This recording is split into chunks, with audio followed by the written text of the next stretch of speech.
Metal detecting is a privilege, not a right, that many of us enjoy across the world. But do we take this hobby's future for granted? Should we be afraid of the enormity of what's possible? Is the writing on the wall as a tide of change starts to appear?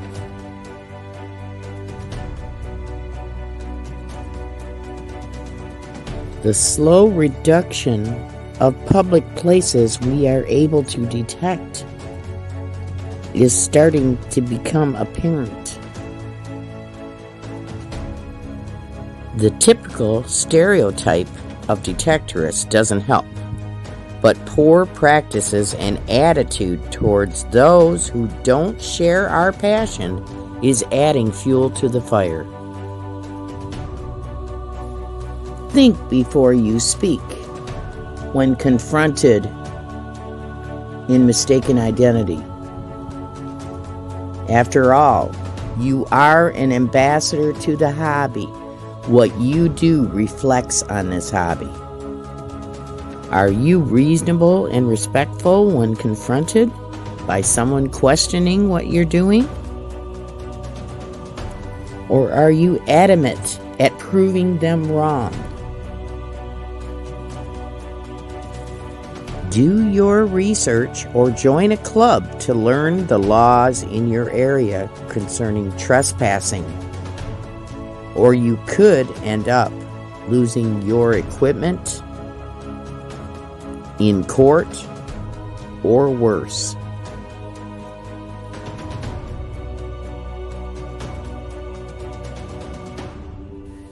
A rule found primarily in the UK is to close gates you pass through behind you.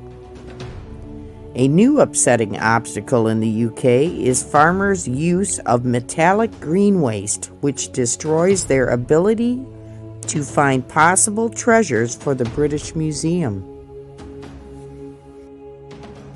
Let's not count the days, but make the days count together by following best practices and laws to ensure the future of our hobby. The future of being able to go out detecting with our friends in Britain, Wales,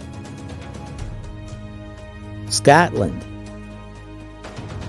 in the heartland, the West, the Great Smoky Mountains, tropical Florida, the California beaches, and ensure this hobby for our families. Passion led us here. Are you ready to do the right thing to save our hobby? Welcome to Digging with Deej and my winter treasure hunting live stream. Please grab your beverage of choice and sit back and enjoy the show that will begin in approximately 1 minute.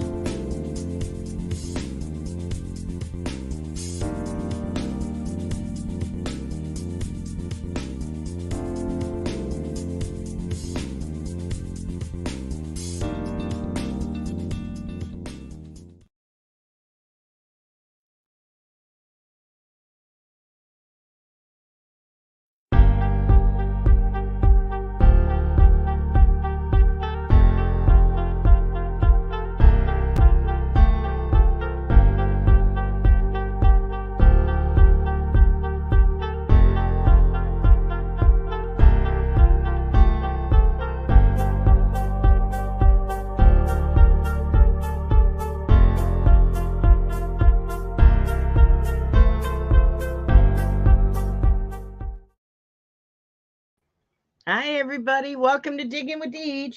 Sorry for the delay, a little bit of technical difficulties.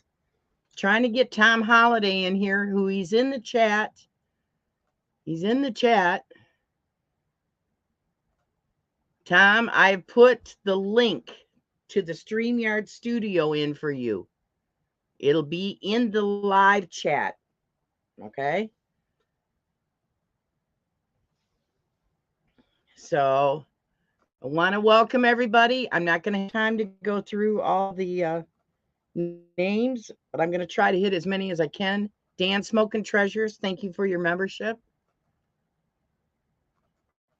Okay, so the first one in my house, let me scroll back. Aha, there he is. Yay! Hang in there. You're in the back room, Tom. Okay. First one in my house was Michigan Relic Hunters. Welcome. Next one in my house was Bill and his partner in crime, Somerset Searchers, who is one of my guests tonight. Mark Thomas, a member and a moderator, my super mod in the house. Thank you so much, Mark, for being here. Audra, my fellow Technetics girl in the house. Starry's Lost Found, a member, a very generous member. Steve, and I don't know if you saw my community page, but Steve and Ken. So Steve of Starry's Lost and Found and Ken of Practical Ken were very generous and purchased gift memberships for several people. So thank you very much, guys. I really appreciate that. I don't know why it wasn't even showing in my replay. That's what was so weird. For some reason, I'm not getting notifications when you guys do that. So until I see somebody receive it, then I know that something's happened. So let's see. Who else in my house? Tom Holliday, who's in my back studio. Tony Fun with Dirt. Let's see. Mark Branton, who took me to the Michigan Treasure Hunters meeting a couple weeks ago. In the house. Thank you, Mark, for coming. Let's see. PA Relic Hunters. I'm not sure if this is David or one of the other guys. Welcome back. Bill Papa Rouse, What's in the Dirt, who is live streaming tonight, later tonight. Welcome back, Bill, and is also a member. Let's see. Still scrolling. Straight up metal detecting in my house. Tripwire, another Michigander. Welcome back, Bri. Dan Smoking Members, or Smoking Treasures is a new member. Thank you very much, Dan. Let's see, still scrolling. The Booty Huntress, welcome. Welcome to Digging with Deej. Bonnie, Whispers from the Dirt, who I did a shout out for her most recent video because she is metal detecting a very unique site. It's a site of a jet crash back in the 1950s. So check her out. She's a newer channel and give her support. Okay. Mark Branton. I'm chomping at the bit because my doctor says I can't get out until April 1st as I've had a hip replacement. Hey, but he's not on a walker anymore. He is allowed to walk with a cane now. So you are improving. That's all that matters. One day at a time, Mark.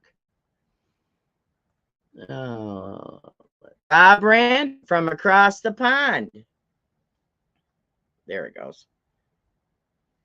Who I wanted to meet when I was in England last fall, but it didn't work out. Thank you so much for coming, Rob.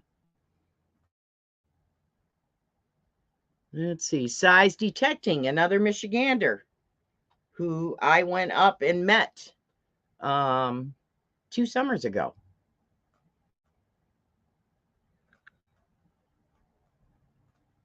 So, trying to see, there are 24 in the house. I may have gotten everybody. Okay, let's see if I'm caught up. Emily's Blessings. Thank you so much for coming, Emily's Blessings. North Jersey Detectorist, another moderator. Thank you so much, Jason.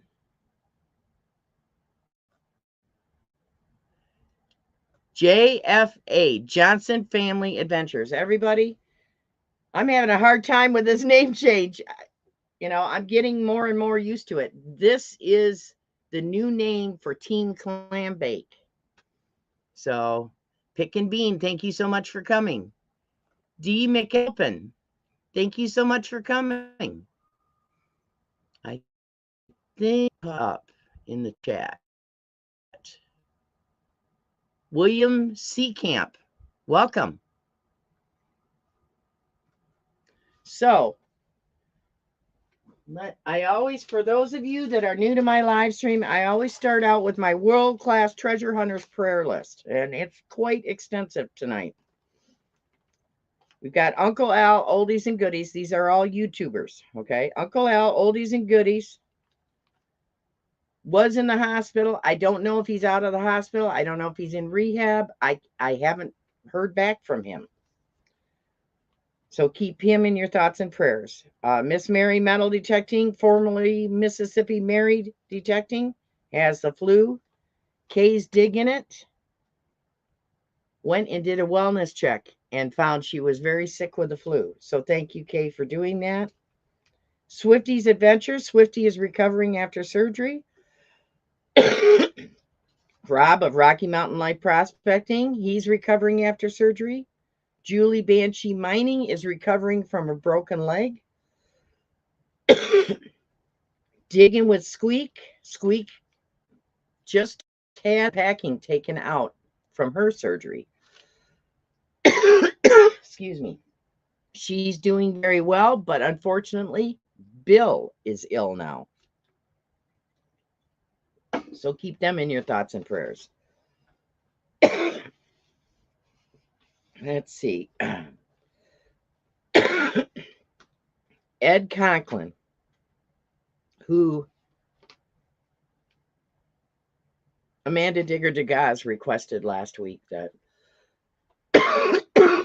we send our thoughts and prayers for his recovery.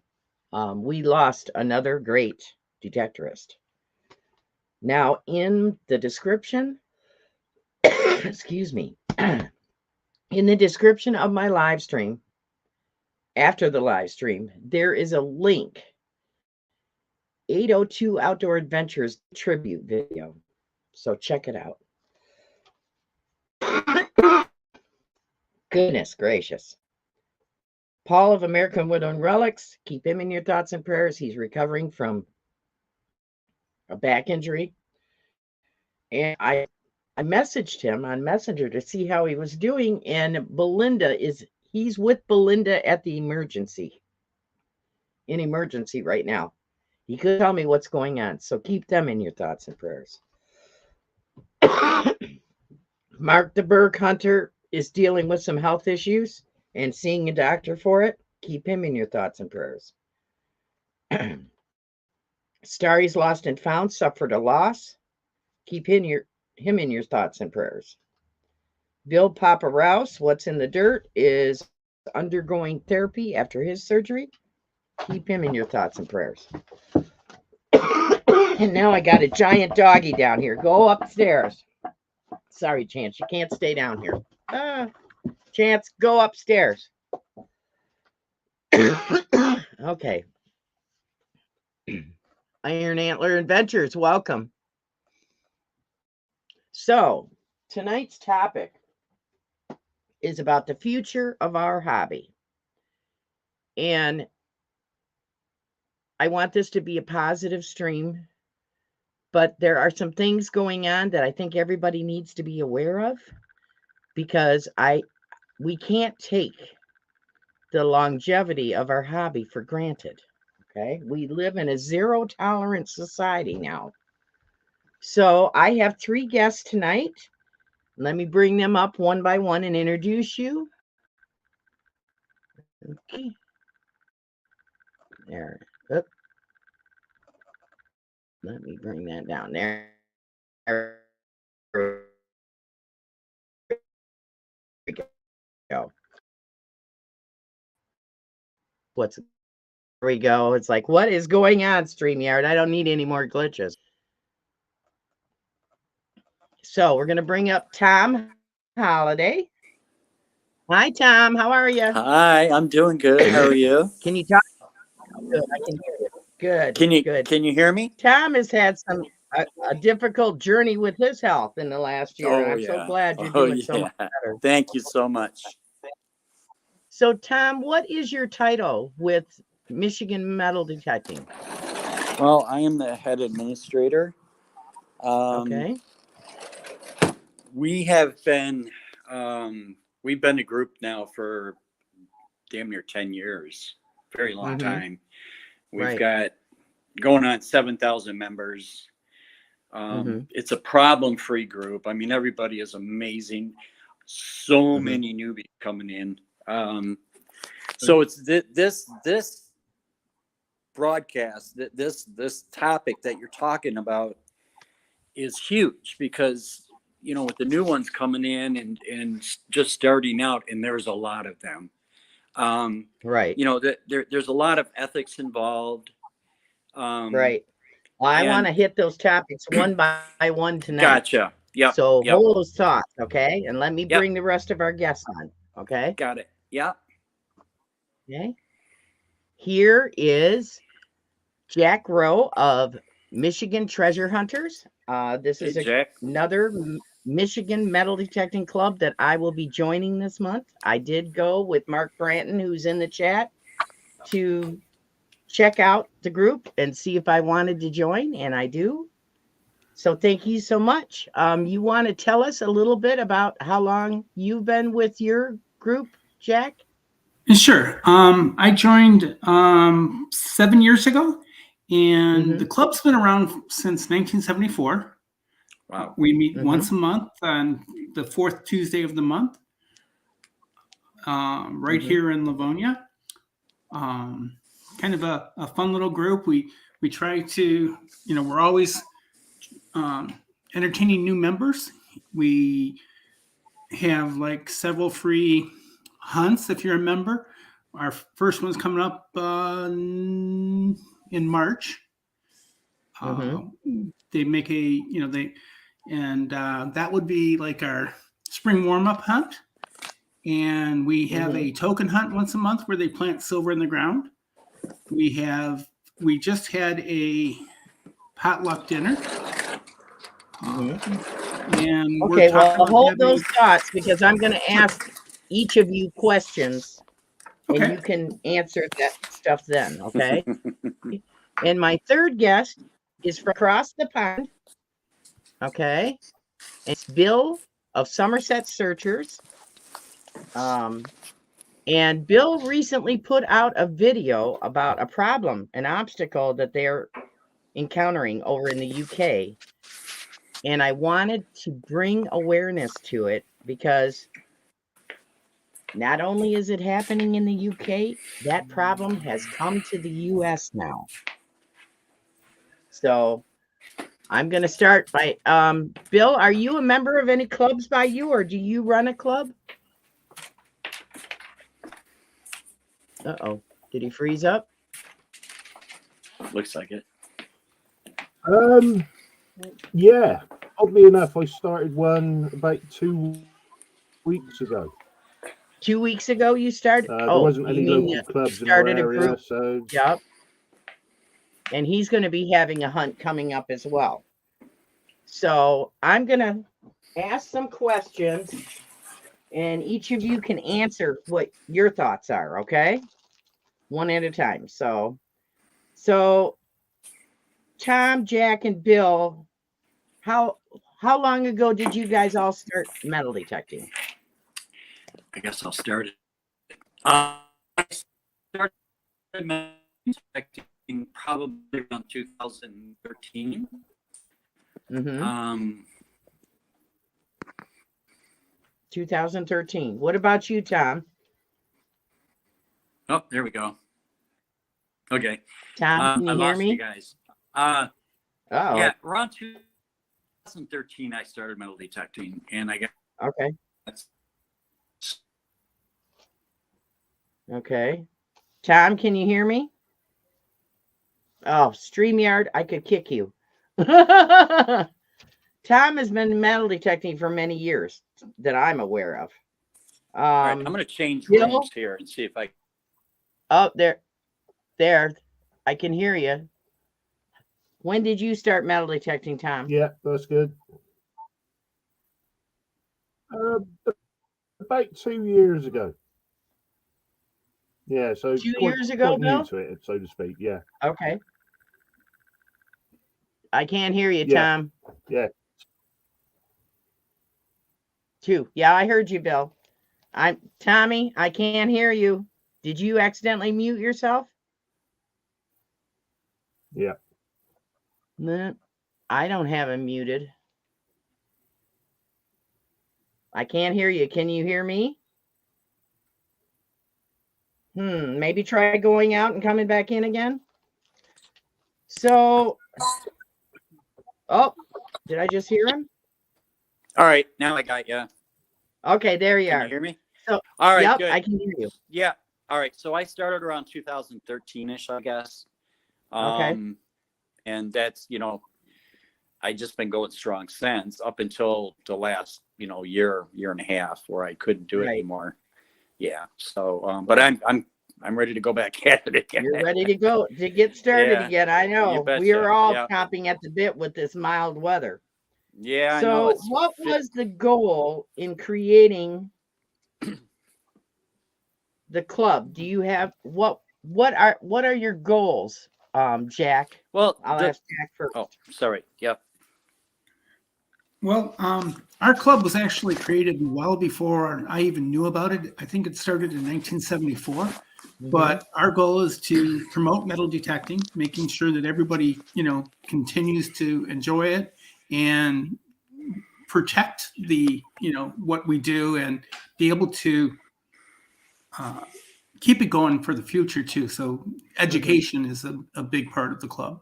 Okay. Tommy, what about you? What about your club? What were the goals?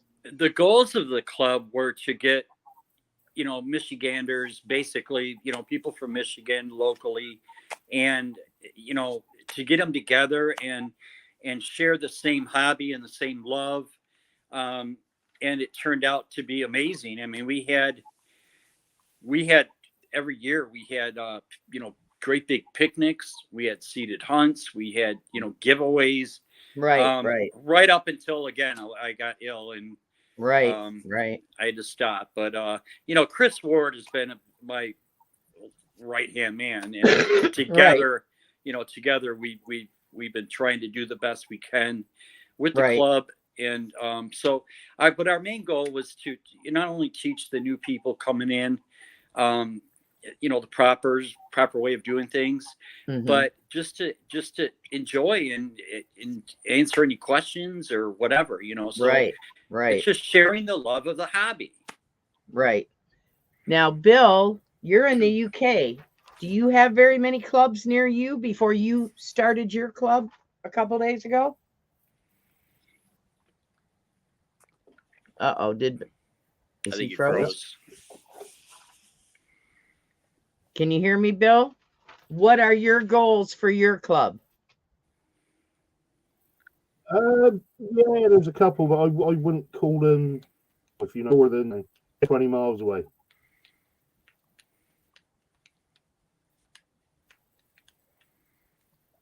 And just wanted.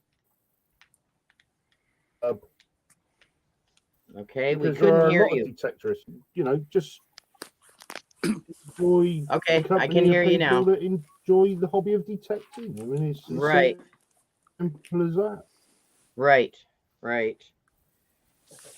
You can hear me now, can you? What perks the new generation of detectorists? the new generation of detectorists, when they describe clubs now, this is a new thing. I just started hearing it recently. They ask, what are the amenities? Whereas I'm old school, what are the benefits of any particular club? So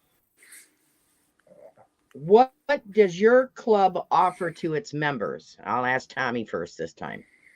Oh my God. There's so many veterans in my club, that any questions they have, like where to go and if it's proper, or any advice on their machines, even buying equipment or selling equipment, whatever. It got to the point where, we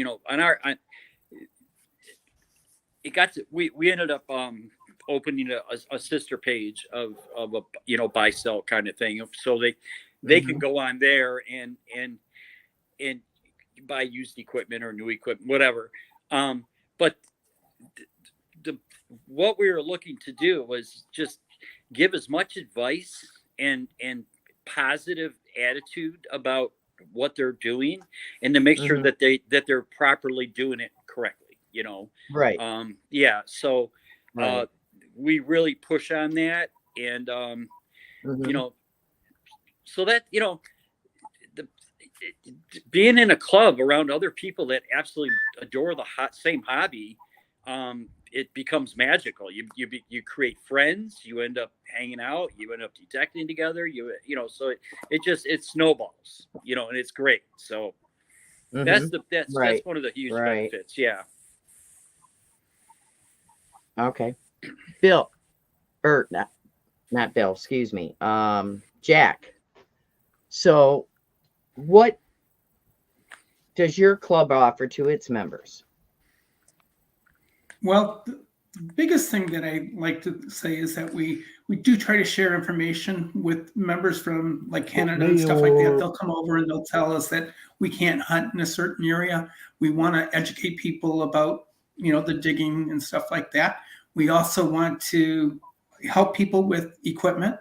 It's quite often you can come in and you can find somebody that will, has the same machine and go out with you, or be able to learn about that machine, some of the settings. We're even talking about having like a meeting where, people will bring in, okay, I have an Equinox, or I have a CT 3030 or whatever, CTX 3030, and let them kind of go and especially new members learn about how those different machines are, and if you're looking for a new machine, kind of get some facts about that. Camaraderie and sharing information, those are the big things that as well as some of the seated hunts and the free hunts and stuff like that. That's cool. Bill, what do you plan on offering your members of your new club?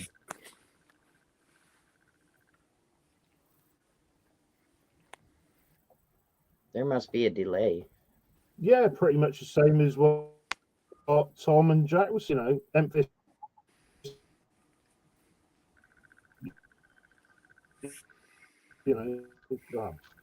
I've not heard.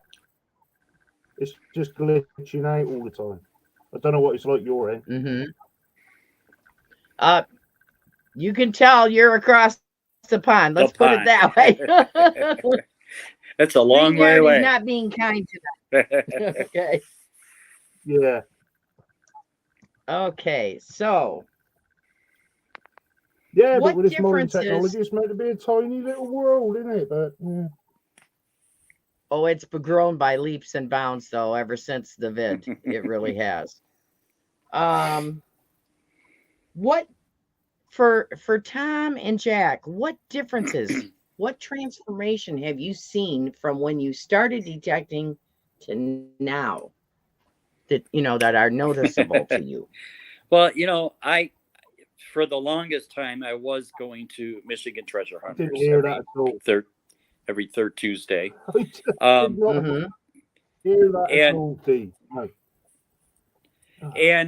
go ahead, Tom. Okay, you can hear me okay, right? Yep. Okay. When I first started detecting, it was me and my two brothers. My two brothers got me into it. But the thing is, the amount of people that were detecting back then wasn't near the amount that are out now. And right. I never ran across another detectorist when I was out ever. And I was out all the time and everywhere. Now, like, I can just drive by a certain park and I'll see one or two detectorists out detecting, but the hobby has grown. Not even grown, it's exploded. And I'm not sure if it's because of the show Oak Island and diggers and things like that. I'm sure it has a lot to do with it, where it really piques people's interest, and so they would go out and buy a machine and not quite know how to use it or whatever. And but the thing is they're out detecting. It's exploded, and so that's the big difference I've seen from the time I started till now. So many newbies coming in and wanting to detect and whatnot. So it's going to be an interesting year this year and the next year and the next few years. So, yeah. Right. Okay. What do you think, Jack? What change have you seen since you started detecting? I think one of the biggest changes is we are starting to get younger members, ones that, will keep the club going in the future. And the other thing that, that I found is like the fact that people are finding silver coins from the 1850s and some of the things that they display in our find of the month. I'm still fascinated by what can be found out there. Even, as Tom said, there's a lot of people that are already out there hunting, but there's still stuff in the ground that you can see. And not to interrupt, but I also meant to add in the technology has quadrupled since I started detecting. Now I use an E-Track and always have it. Never used anything else but the E-Track, and that's a pretty high-tech machine. But the technology now they have with the 800s and stuff coming out in the new Mind Lab. I'm not sure what the name of it is, but that's going to be the next new hot item. And it just Technetics has got some amazing technology coming out soon. I don't mean to change the subject. I surprise just a lot of people. That technology. That's all right. Let's quadrupled. let Jack finish his. Let's let Jack finish his comment. So, okay, go ahead, Jack. I think I was pretty much wrapped up, but I do agree that there is a lot. I'm constantly seeing new machines out there. There's some very good value machines out there. I'm not real familiar with Technetics, but Technetics is First Texas Products. They were the first ones to come out with detectors. Yeah. Okay. You're right. That was the first company. I know that the people that have them love them. I do know that. I've seen, they're people just, they'll find things that, how did you find that, So, right. But there are new ones out there, and there's good value out there still. Right. Okay, Bill, I'm not going to ask you that one because you said you've been detecting 2 years. So there hasn't been a whole lot of change in the last 2 years that I know of. Is there, Bill? I'm not sure. Yeah, that's let's see. My next question. Not really, no, but pardon me? Metal detecting. I started off with Garrett's, and they got they and Julie, you.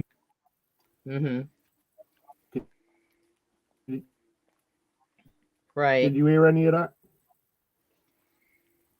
Some. Okay, we heard some of that. So how I got to say, you guys this feel connection is detectorists? awful. How do you guys all feel detectorists are being perceived by people who aren't passionate about the hobby? Has that changed at all since you guys started detecting? I think so. I've never had an issue. I've been hunting Detroit for 6 or 7 years, and out in open parks and banded schools, whatnot. So I'm not quite sure I can answer that one, because I've never had an issue. I've always been super, as clean as I can be. Even the guys I go out with, we all are doing the same thing, and we're all being practicing leave no trace. Absolutely. And the only thing I that I fear of is stray dogs. That's the only thing I've come across in Detroit are the dogs that run about. And there's a few times I had to carry just because of that problem. But I'm not sure. I can't answer that because I haven't been out in the last year and a half, but I have heard some horror stories where people have been chased out of parks, and they've been chased out of different areas. They've had police called on them.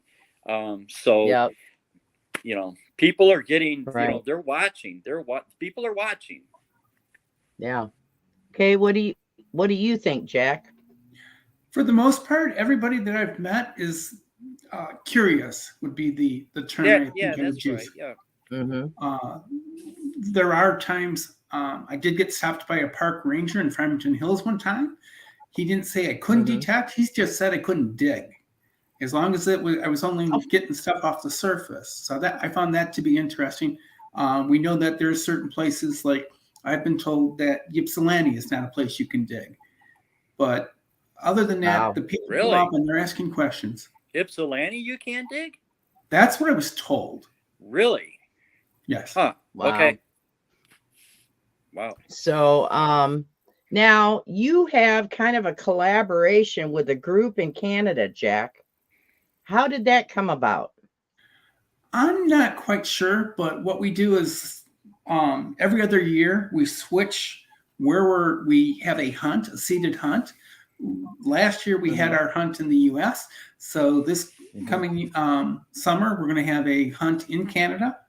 You have to have your passport or a special driver's license with the U.S. flag on it, to be able to cross the border. Jack, what do you guys call that? It's I forget the name of it. The Can-Am hunt. Can-Am hunt. Yeah, Canadian American hunt. That I've never been on. I've never been on that, but I've been on the weekend hunts of many of them. So yes. Yeah. Right. Go ahead. So yeah, the Can-Am hunt, I've been to Canada once. We missed a year because of the, obviously because of COVID. We were out for a couple of years, I think, and we did have it last year. And this year, I'm looking forward to going to Canada.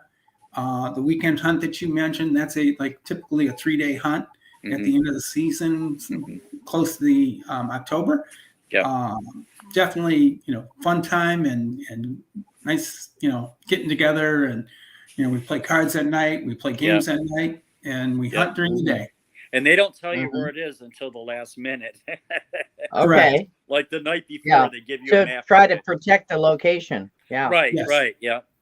Right. They don't want you getting there early, right. And you can't do a whole lot of research ahead of time. Right.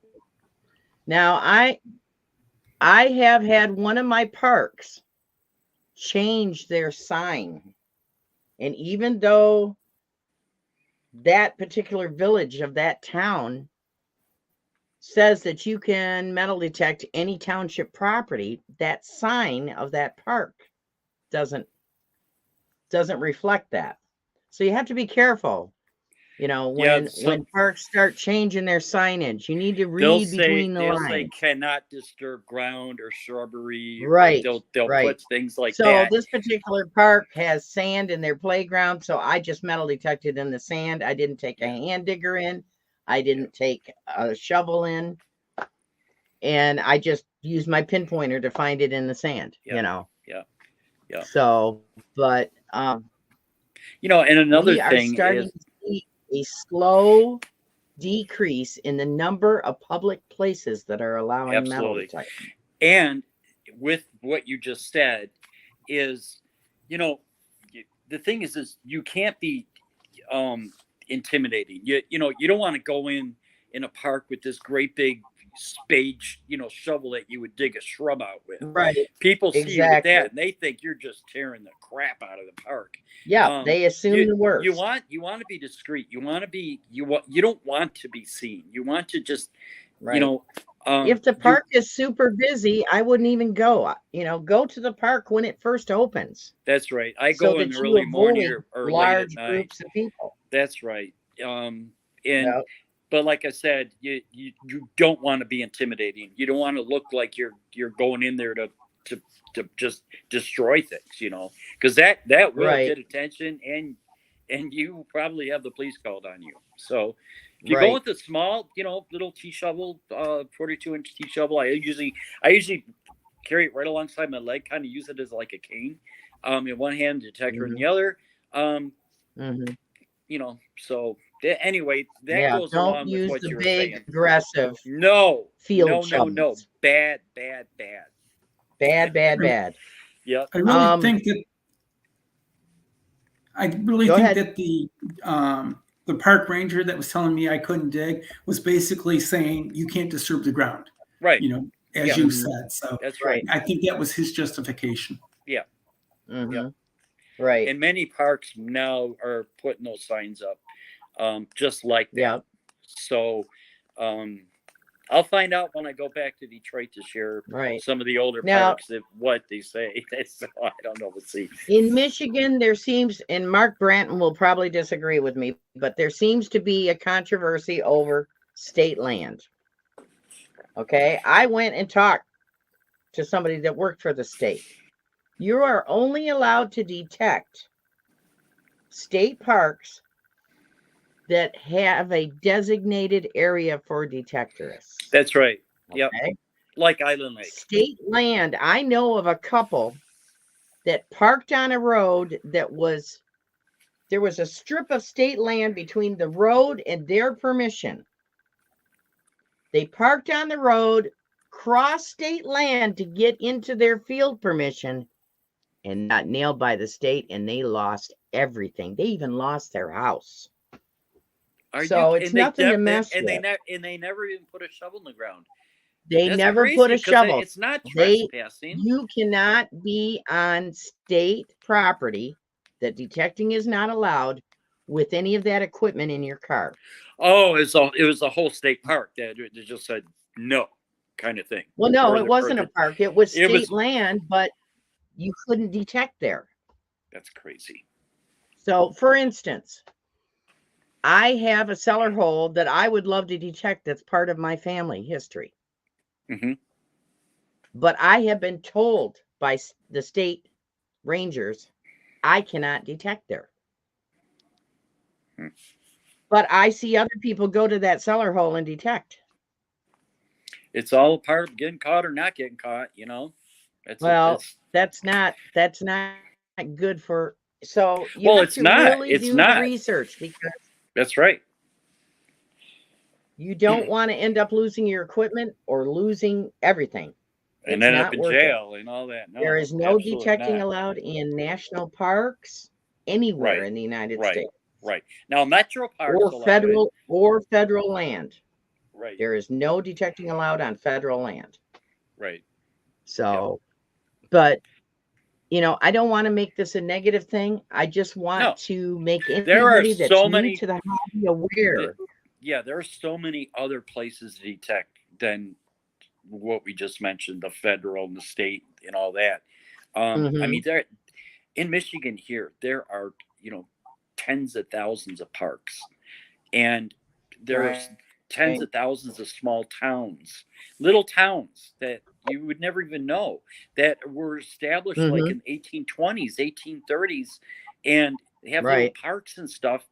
And I would just get in my car and cruise and just drive for miles and miles and miles and miles through these little towns and look for little schoolhouses. See, I research before I do the driving because I want to make sure I'm not going to be breaking any rules.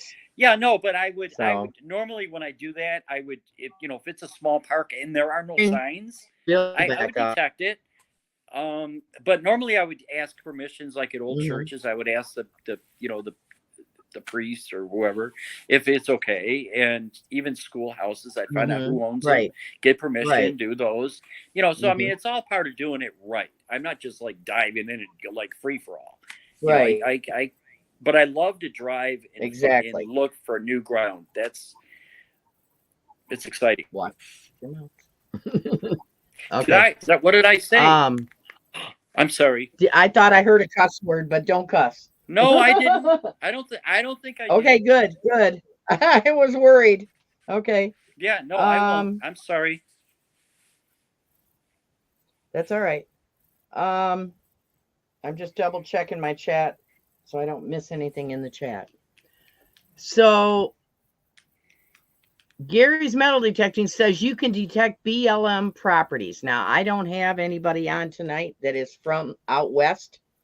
We don't have BLM land here in Michigan. But you have to still get permission from the BLM office. So I know that you can camp BLM land. And I think the live stream that I had Tammy Nugget Shooterette on, Bill explained that because there's like a gray area about the BLM land. So if you want more information, check my treasure hunting live stream where I had the secret treasure hunter, and Tammy Nugget Shooterette from Arizona was my guest that night in that. So what I would like to do, and I told Tommy this already, I don't know if I mentioned it to you, Jack. When we have our group hunts, I want to have a couple separate hunts, according to age bracket. I would like to have a hunt as who can cut the nicest flap plug. Because I cut in a flap. Okay. I have gone to school. I went to a school in Ohio with Don of Detection Connection 2 or 3 years ago, something like that. And we got there and it literally looked like polka dots. I mean, perfectly round polka dots because they cut a complete circle for their plug. They kill the roots. And they killed the grass. So you had beautiful green lawn and all these bright yellow polka dots that were like 10, 12 inches in diameter. Yeah. Cut a flap. It will protect the grass. It's faster. Yeah. You can cut it square. You can cut it round. Do a half moon. Well, the point is to get down below the roots and do the half horseshoe and then flip it up, that way you're not killing the roots. Right. And if you're in a manicured park, take a bandana with you, lay it down, and when you're pulling dirt out of the ground, put it on the bandana. Yeah. And then people aren't quite so offended if they're not detectorist. I've had people come up to me and say, "What are you doing?" I said, "Well, I'm practicing leave no trace. When I get done, you won't even be able to see no dirt ring. Cut a plug." Yeah. So no circle cuts, only a flap. Like a half horseshoe. Like a half circle or a horseshoe, and then flip it up. Make sure you get down below and the that roots. Will so keep you're not it. That will keep the grass from dying. That's right. Most of the time. I try not to do parks when we have drought conditions. Last summer, it was pretty bad. I try to, when we're going through summer drought conditions, I will wait to do parks until fall if I have to. Yeah. When we get more moisture in the ground. Yeah. That's smart. But, Chrissy I've had... is from go ahead. Canada, Sorry. and she's seeing the same thing. People going into parks with huge shovels. So... in One that. thing I was told too. One thing I was told was one of our members used to carry a bottle of water. And once she dug her plug or her flap, she would pour the water on there so that it would, help the grass reseed. Yeah. Right. That's great ethics. That's thinking, Yep. That's helping keep the hobby going without offending anybody, without doing any damage. And that's a great idea. Right. But I have literally seen, like, I would do just like, I cut a pretty clean plug, and I don't leave a dirt ring. And I would go back to the same area maybe the next day or 2 days later, and all my plugs are flipped up. It's from squirrels, possums, and raccoons. You know those white grubs that are in the ground? Oh, the white grubs? They dig. They some reason they know, and they flip them plugs back up again, and they go. And so I'll go and I'll look. There'll be a half a dozen of my plugs flipped right back over again. How could they be flipped up if you're pounding down on them? I smash mine down really good. Oh, absolutely, I do. And I'm telling you, people think I'm out of my mind, but I've literally watched a squirrel flip up one of my plugs. Right. So what I want to start doing, I told Tom, I will buy the silver for the prizes. I would like to have, by age category, a contest who can dig the cleanest plug, who can cut the cleanest plug. For kids, for teens, for younger kids, teens, young adults, and then adults. That's a great idea. That would be a good way to encourage more of this, so they see what we mean by leave no trace. That's right. Once the ground is unfrozen, I plan on doing a video on the proper way to use my less shovel on cutting a flap, and with my hand digger cutting a flap. I did that on Michigan metal detecting. Yeah, a couple years ago. I did that on Michigan metal detecting a couple years ago on how to cut a proper plug. Well, you know me. When we have the group hunts, I don't even detect them anymore. I'm going around and trying to help them learn how to cut the plugs. Yeah. And please take your trash with you. Take it out of the hole. Don't bury it back in the ground. Take it out of the hole and throw it in the receptacle at the park. Yep. Or in your pouch or whatever. Yep. Absolutely. That's huge. That's huge. That's huge, because I think one of the group hunts we had,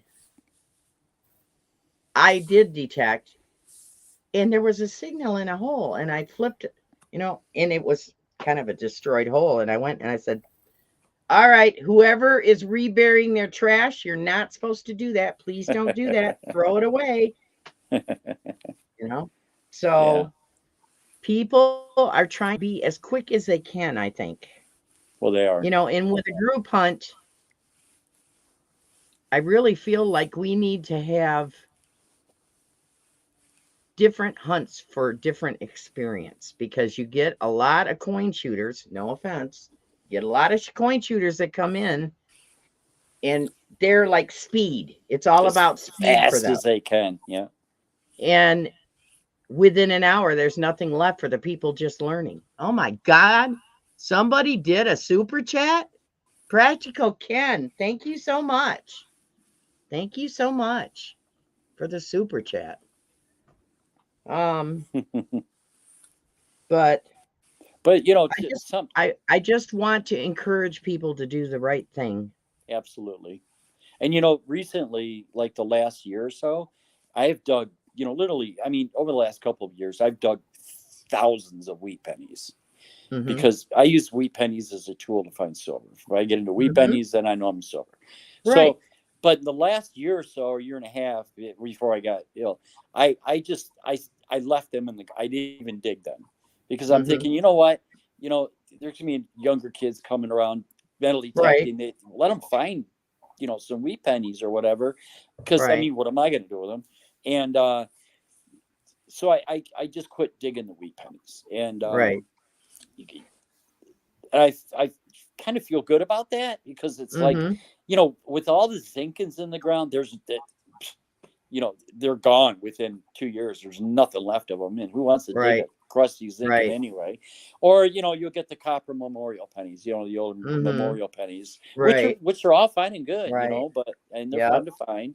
But, you know, wheat pennies for people that are just getting into this, it's super exciting, because it's like, you know, my God, it's an old coin. And a lot of these wheat pennies are, you know, from 1909 all the way to 1959. You can find a 100-year-old wheat penny, and that's exciting. Oh, absolutely, it is. It's at 100% is. So I leave the wheat pennies in the ground. I don't even dig them. I just, you know, I can tell with my E-track what's a wheat, and what's a memorial. I can tell the difference between the two.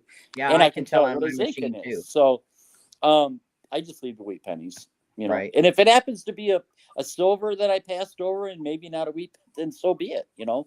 But, yeah, so that's one thing I do to preserve, you know, the future of the hobby. Right. Now, another thing that I like that both your clubs do is,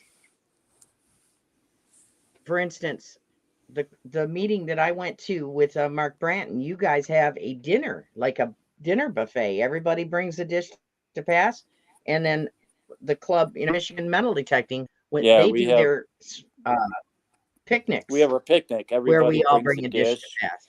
And then we, I think that's great doing that. Yeah, we supply, you know, hamburgers, hot dogs. It's more of a family atmosphere. It makes it more of a family atmosphere all day. It's just so much fun, you know. And we have separate hunts. We have the kids hunt, which is in the sand, and usually it's you know, wheat pennies, jewelry, but a whole bunch of it, you know, rings and whatnot, for them to find with their little metal detectors. And then we have a separate hunt with the adults, with the seated hunt.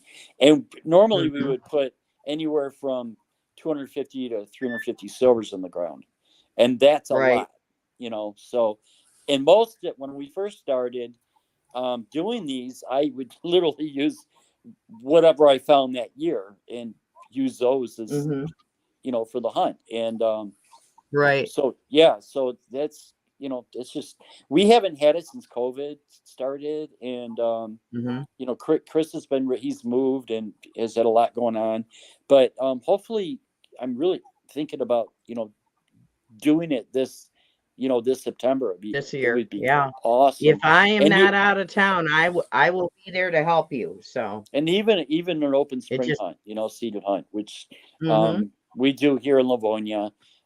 Usually we've had great turnouts with that. So we have 50-50 raffles, we have prizes, we have all kinds of stuff. So Yep. They do the same thing at Michigan Treasure Hunters. Yep. For sure. Yeah, because I was with Michigan Treasure Hunters for years. So, Deej, as you mentioned, go ahead, this month we're having our chili cook-off. So people are competing for who in the club can make the best chili. And then the other thing I did want to mention is I've seen a lot of stuff in the chat about like digging in the state parks and stuff like that. If you go on the DNR website, it will tell you which parks are closed to metal detecting totally, and which ones they'll have the little map and say you can dig here. And almost always it's which ones are open. Yep. Typically it has to have a lake or waterfront, and you can dig in the waterfront. You can dig around the parking lots and stuff like that, or the campgrounds. But remember, usually the rule in state parks on doing the beaches is it's before Memorial Day and after Labor Day. I think that's Metro. Be aware of that. Huh? Yes. Metro parks are like that. I wasn't aware of state. Metro parks. Okay, state parks. Yes, that's the rule up like Metamora State Park. I got a fly in here. But like Metamora State Park, you're only allowed to detect the beach before Memorial Day and after Labor Day. Not during the summer. It's the same way with Kensington Metro Park. Yeah. Okay. But like Island Lake, which is absolutely huge. Of course, that's where the Rough Riders train. So there's a restricted area that you absolutely cannot metal detect. But but they have areas like in the parking areas of old parks and stuff and whatnot, camping grounds, Right. that date all the way back into the teens that you Right. can metal detect, and which is really fun, you know. But Right. you'll still find the giant caliber shells Yeah. from the Rough Riders. And if you know? go to the DNR website, the ones that they do allow, they have a list. If you click on it, it will bring up a map and it will show you in red where you're allowed to metal detect. That's right. Yeah. And that's how I found Lakeport State Park campground. That beach you're allowed to metal detect. Unfortunately, people don't sunbathe on that beach apparently because we didn't find toys. We found I found 2 pieces of trash, and I think Joe found 2. That's it. Yeah. So, you know, but that's one state park that you can metal detect anywhere in the state park. So just go to the DNR website. That's why I chose that one to camp, because I could do all kinds of treasure hunting. We could do, you know, camping, rock hunting, because it's world famous for rock hunting. Oh, I love it. My brothers are heavy into that. And then metal detecting. So, 92 Finder, Sebastian in my house from Canada. Ooh. So, well, I want to thank you guys so much. It's 6:35. I'm going to let you go. We lost Bill somewhere along the way. So I'm going to try to get him back up if he's still in the chat. Maybe if I bring one up by themselves, I'll be able to talk to him. So I feel bad of all the nights for StreamYard to have glitches. So, but thank you both very much. Thank you, Deej, for having us. It was a privilege. And letting me and ask your opinions on this. Yep. Everybody be safe and clean and respectful. Right. Be very respectful to everybody and everything when you're out there. So it doesn't matter. Even if they're nasty to you, kill them with kindness. That's right. When you go to okay, my number one suggestion. When I'm going to a park that they allow metal detecting, I go online and I print out the page that says metal detecting is allowed.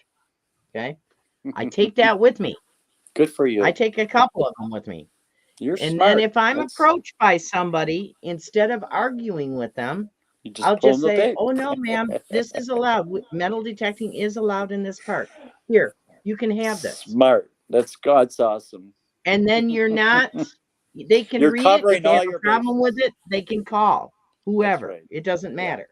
Yeah. And then you keep an extra copy for yourself in case they do call the police, and then you can show the police, give it back to you, and you're on your way. Good. Try at all costs to be That's kind. a great idea. Yeah. Absolutely. Try to be kind.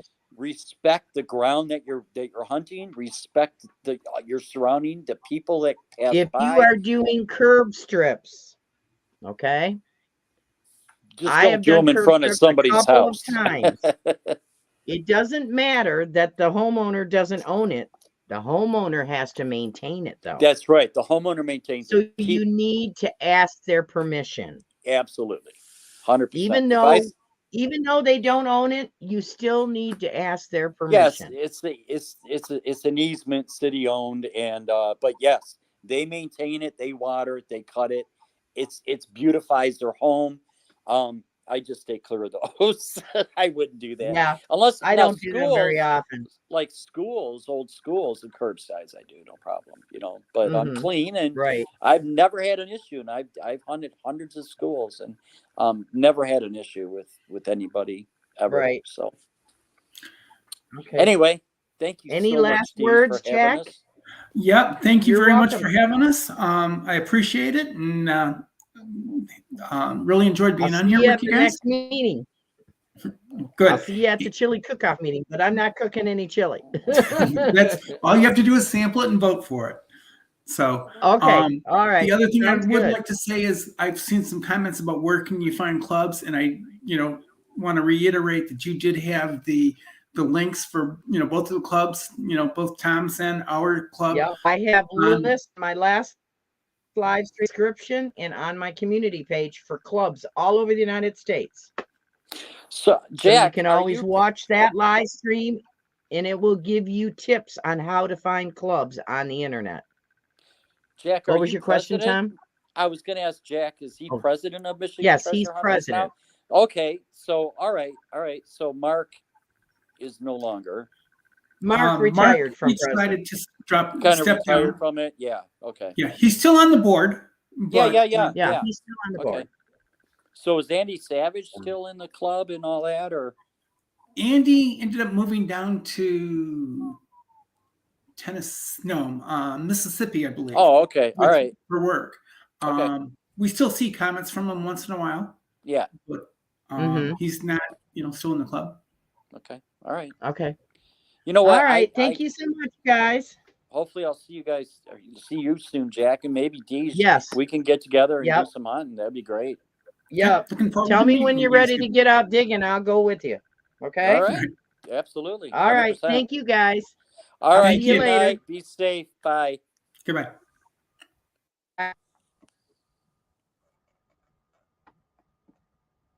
Boy, StreamYard is Bill.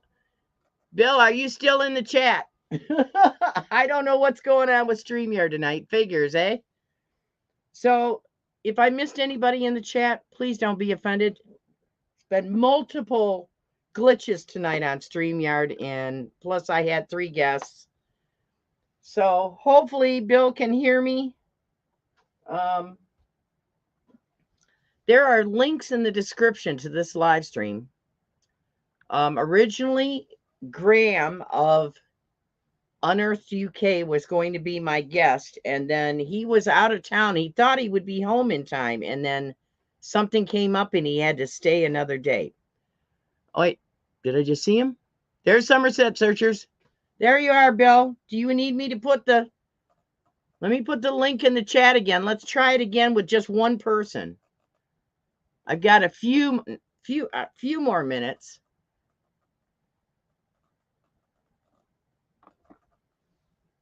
So what I wanted to touch on that I don't think you guys are aware of is the fact that in the UK, they are dealing with an obstacle to their metal detecting, and it's called green waste.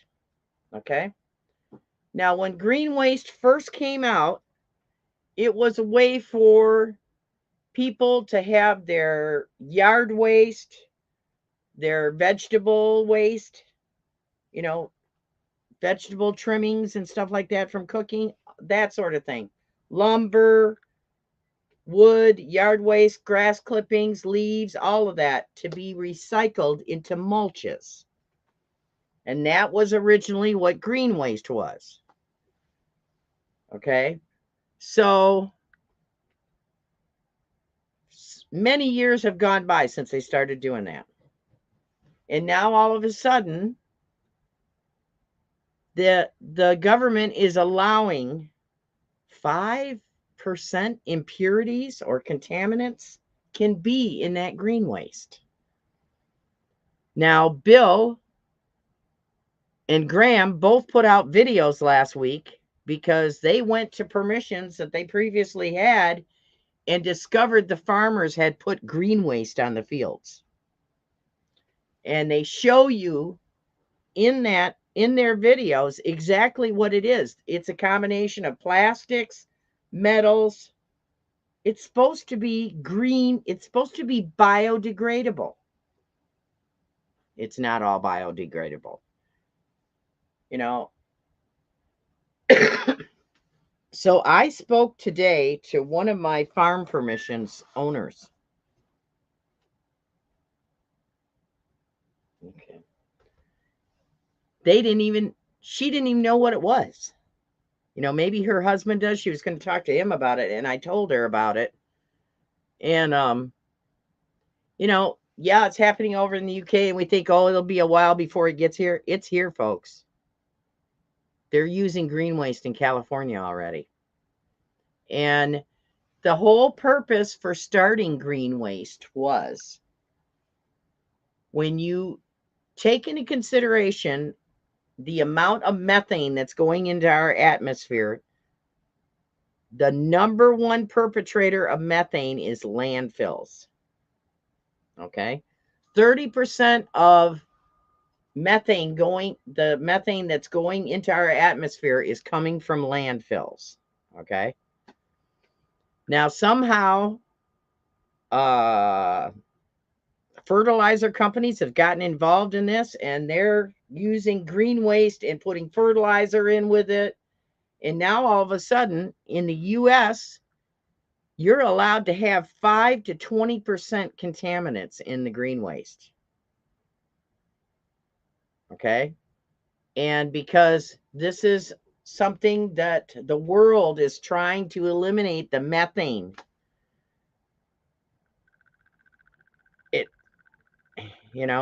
The reason why the contaminants are in there is these green waste companies don't want to pay for the proper machines to remove it. There are machines out there that will remove 99% of the contaminants, but they're probably the most expensive ones too.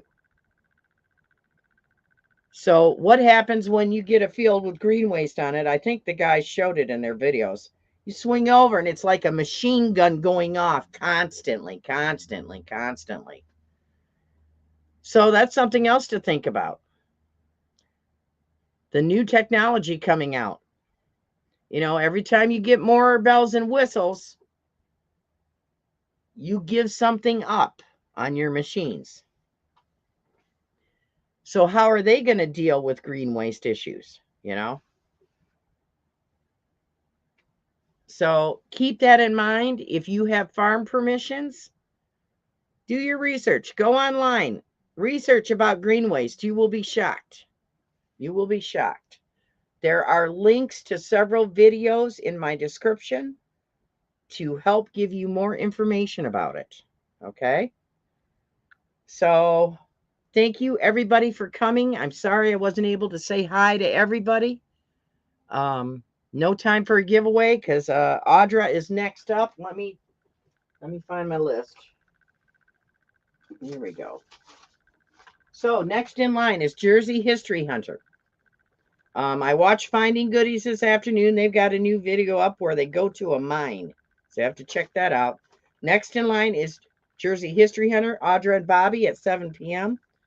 Ed, Flash in Your Pan, who's in the chat, is up next at 8 o'clock. Ed and Jesse, and their guest tonight is Cavalry Relics.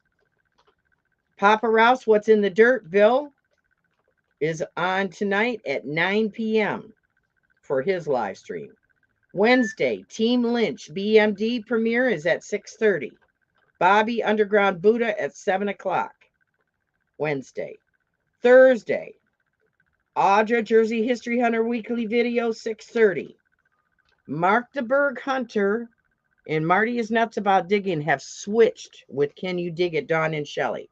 So Dawn and Shelley, Can You Dig It, are on at 7, and Mark the Berg Hunter and Marty is Nuts About Digging are on at 8 when they have their streams. With Mark being ill, I don't know if there'll be a stream this week.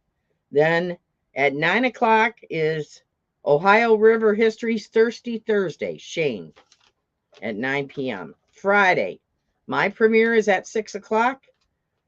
7 p.m., you have your choice of Mike Mallyman 24 or Straight Up Metal Detecting. 8 p.m., you have Paul of American Woodland Relics and Rivendell Coins and Antiquities when they do stream. They're on at 8 o'clock. Saturday, 6:45, Maine Dirt Sweepas. 7 o'clock, DF Digger. 7:15, Madison, Maine. 7:30, Mallyman 24 $half Hunt. And then 8 o'clock, Clark's Cove Detecting. 9 o'clock, JP Lawns and More.